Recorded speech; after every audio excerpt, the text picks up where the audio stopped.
সম্মানিত উপস্থিতি, যৌবনকালকে আল্লাহ রাব্বুল আলামিন গুরুত্ব দিয়েছেন, রাসূল সাল্লাল্লাহু আলাইহি সাল্লাম গুরুত্ব দিয়েছেন। আল্লাহ রাব্বুল আলামিন যৌবনের ইবাদতকে, যৌবনের রক্তকে বেশি ভালোবাসেন। আর কবিরাও গুরুত্ব দিয়েছেন। আমরা যদি পৃথিবীর ইতিহাসের দিকে তাকাই, তাহলে পৃথিবীর ইতিহাস রচিত হয়েছিল এই যুবকদের হাত ধরে। হযরত ইব্রাহিম আলাইহিস সালাম যখন তরুণ যুবক, পৃথিবীর ইতিহাসের অন্যতম শ্রেষ্ঠ যে স্বৈর শাসক ছিল, তার নাম ছিল কি? নমরুদ। তার বিরুদ্ধে কিন্তু তিনি যৌবন বয়সে দাঁড়িয়েছিল কিনা? শিরকের বিরুদ্ধে তিনি একা দাঁড়িয়ে গেছেন। আলহামদুলিল্লাহ। ওনার ছেলে ইসমাইল আলাইহিস সালাম তিনি কিন্তু এই যৌবন বয়সে নিজেকে কোরবানিতে সঁপে দিয়েছিলেন। সম্মানিত উপস্থিতি, আর রাসূল সাল্লাল্লাহু আলাইহি সাল্লাম যখন যৌবনে পদার্পণ করলেন, তখন কিন্তু তিনি নবুয়ত প্রাপ্ত হন নাই। আইয়ামে জাহিলিয়ার মধ্যে তিনি চিন্তা করলেন কি করা যায় সমাজের মধ্যে। তখন তিনি কিন্তু হিলফুল ফুজুল গঠন করলেন। আমরা যদি রাসূল সাল্লাল্লাহু আলাইহি সাল্লামের সাহাবায়ে কেরামের দিকে দেখি, তাহলে দেখি হযরত আলী রাদিয়াল্লাহু তাআলা যৌবন বয়সে ইসলাম গ্রহণ করেছেন। হযরত মুসআব ইবনে উমাইর, যিনি মদিনাতে ইসলাম প্রতিষ্ঠার ক্ষেত্রে, দাওয়াতি কাজের ক্ষেত্রে সবচেয়ে গুরুত্বপূর্ণ ভূমিকা পালন করেছেন।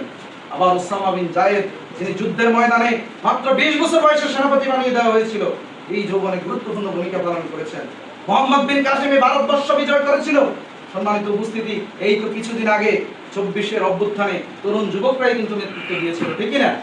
সুতরাং যৌবনের যে গুরুত্ব, এটি আমাদেরকে উপলব্ধি করতে হবে। প্রতিটি মুহূর্ত, প্রতিটি সময় আমাদেরকে খেলায় ফেলায় কাটানো চলবে না। ওয়াল্লাযিনা হুম আনিল লাগwi মুরিদুন, মুমিন তো তারাই যারা তাদের কথা কাজ, বেহুদা কথা কাজে সময় অপচয় করে না। সম্মানিত উপস্থিতি, আমাদের প্রতিটি কাজ হবে প্রোডাক্টিভ, গঠনমূলক। অযথা সময় অপচয় কোন যুবক তরুণের দ্বারা আমাদেরকেও মুমিন মুসলমান হতে হবে, আমাদের মোবাইলকেও মুমিন মুসলমান বানাইতে হবে, ঠিক আছে কিনা? মোবাইলের মধ্যে অশ্লীল ছবি, নাটক, সিনেমার পরিবর্তে আমরা সেখানে কোরআনের অ্যাপস, হাদিসের অ্যাপস, অসংখ্য ভালো ভালো অ্যাপস, ভিডিও এগুলো রাখতে পারি। কি বলেন? কি রাখতে পারি না? বর্তমান তথ্য প্রযুক্তির মাধ্যমে যুবকরা এগিয়ে যাচ্ছে। আমাদের তথ্য প্রযুক্তিতে এক্সপার্ট হতে হবে। আমরা এটা প্রপার ইউজ করতে হবে। অযথা বসে বসে শুধু উল্টাপাল্টা গুগল সার্চ করে, ফেসবুক টিপে অপচয় না করে আমরা যদি ফ্রিল্যান্সিং করি, আমরা যদি তথ্য প্রযুক্তিতে এক্সপার্ট হই, আমরা যদি গ্রাফিক্স ডিজাইনার হই, তাহলে আমার ব্যক্তিগতভাবে আমার পরিবার উপকৃত হবে, আমি উপকৃত হব, সমাজ রাষ্ট্র উপকৃত হবে, হবে কিনা? পড়াশোনার পাশাপাশি কেউ কম্পিউটার এক্সপার্ট হবো, কেউ গাড়ি ড্রাইভিং শিখবো, কেউ ভাষা শিক্ষা পারদর্শী হবো। এক একজন এক একভাবে যুবকরা কিন্তু এগিয়ে যেতে হবে, দেশকে, জাতিকে নেতৃত্ব দিতে হবে। সম্মানিত ভাইরা, যুব সমাজের কাছে অনেক প্রত্যাশা।